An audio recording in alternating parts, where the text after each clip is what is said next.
পূর্বস্থলী দক্ষিণ বিধানসভা কেন্দ্রের জনতা উন্নয়ন পার্টির প্রার্থী রফিকুল শেখ তিনি জোরের সঙ্গে এবং আত্মবিশ্বাস নিয়ে জানান তিনিই ওই কেন্দ্রে জিতবেন। পূর্বস্থলী দক্ষিণ বিধানসভা কেন্দ্রে রাজ্যের এক হেভিওয়েট মন্ত্রী স্বপন দেবনাথ পূর্বস্থলী দক্ষিণ বিধানসভা কেন্দ্র থেকে লড়ছেন। তার এগেনস্টেই দাঁড়িয়েছে জনতা উন্নয়ন পার্টির প্রার্থী রফিকুল শেখ। তার আত্মবিশ্বাস যে মানুষ তাকেই ভোট দেবে এবং তিনিই জিতবেন। তবে এখন দেখার কে জিতবে আর কে হারবে সেটা বোঝা যাবে গণনার দিনই। মানুষের সারা আছে স্বতঃস্ফূর্তভাবে আমাকেই সমর্থন করবে।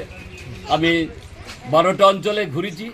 আজকে প্রার্থী আমাদের নেতা পশ্চিমবাংলার চেয়ারম্যান হুমায়ুন কবির পূর্বস্থলী দক্ষিণ বিধানসভা কেন্দ্রে আমার মনোনীত করেছে। আমি তার কাছে কৃতজ্ঞতা এবং আমজনতার পক্ষ থেকে মানুষের কাছে আমার আন্তরিক অভিনন্দন, কৃতজ্ঞতা।